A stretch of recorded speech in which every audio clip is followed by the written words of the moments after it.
तो पाकिस्तान ने piece talk के नाम पर अमेरिका और ईरान को अपने यहां बुला तो लिया, लेकिन हालात बता रहे हैं कि पाकिस्तान का तमाशा कामयाब नहीं हो रहा है, क्योंकि शांति वार्ता से पहले ही ईरान और ट्रंप ने संकेत दे दिए कि वो झुकने को तैयार नहीं है और अपनी शर्तों से कोई भी पीछे हटने वाला नहीं है। यानी पाकिस्तान की राजधानी इस्लामाबाद में जो मुनीर ने मेला लगाया है, वो मेला खत्म होगा तो मिडिल ईस्ट में तबाही और ज्यादा भयंकर होगी।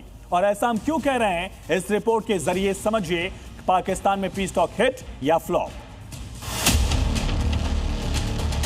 धमकियों के बीच वार्ता, कैसे टिकेगा समझौता, ईरान को नहीं भरोसा, अमेरिका क्या करेगा। मिडिल ईस्ट में अस्थायी युद्ध विराम को 3 दिन बीत चुके हैं। अब सबसे बड़ा सवाल है कि आखिर 12 दिन बाद अमेरिका ईरान के सीज फायर का क्या होगा। क्या फिर एक बार बारूद की बरसात होगी या स्थायी शांति लाने वाली बात होगी।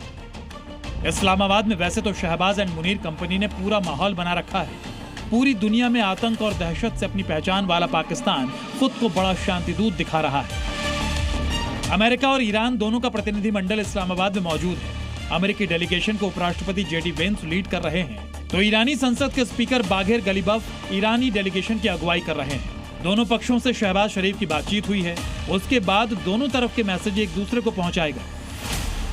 पाकिस्तान पूरी कोशिश में लगा है कि किसी तरह सीज फायर आगे बढ़े तो तेल संकट और महंगाई से 25 करोड़ पाकिस्तानियों की जान बचे और फिर खुद को मुस्लिम मुल्कों का लीडर बताकर नए कर्ज के लिए हाथ फैला सके। इसलिए पाकिस्तान में ऐसी तैयारी की गई जैसे कोई त्योहार मनाया जा रहा हो। मीटिंग वाले हॉल के पास 3 किलोमीटर का इलाका सील, संसद, दूतावास, सरकारी दफ्तर वाले इलाके में एंट्री बंद। अमेरिकी डेलीगेशन के पहुंचने से पहले फाइटर जेट उड़ाएगा। इसके अलावा एक और तस्वीर इस वक्त सबका ध्यान खींच रही है, वो है असीम मुनीर का अलग अलग तरीके से दोनों डेलीगेशन का स्वागत करना। ईरानी डेलीगेशन का स्वागत करने के लिए मुनीर सेना की वर्दी में पहुंचा, जबकि अमेरिकी आकाओं के सामने सूट बूट में खुद को डिप्लोमेट दिखाने की कोशिश की। ये सब ड्रामा तब चल रहा है जब बातचीत बेहद तनावपूर्ण माहौल में हो रही है। कोई भी नतीजा तय नहीं है। अमेरिका ईरान ने बातचीत से पहले ही एक दूसरे को धमकी दी। सीधे आमने सामने बैठकर बातचीत करने का भरोसा नहीं। ईरान ने साफ कहा है कि हम बिना किसी भरोसे के इस्लामाबाद आए हैं। अमेरिका ने हमारे साथ कई बार धोखा किया। हम पूरी ताकत से अपनी रक्षा करने को तैयार हैं। एक तरफ ईरान ने अपनी चिंताएं जाहिर की और अपने तैयारी के बारे में बताया, तो वहीं अमेरिका के राष्ट्रपति ट्रंप अपनी धमकी वाली नीति पर अड़े हैं।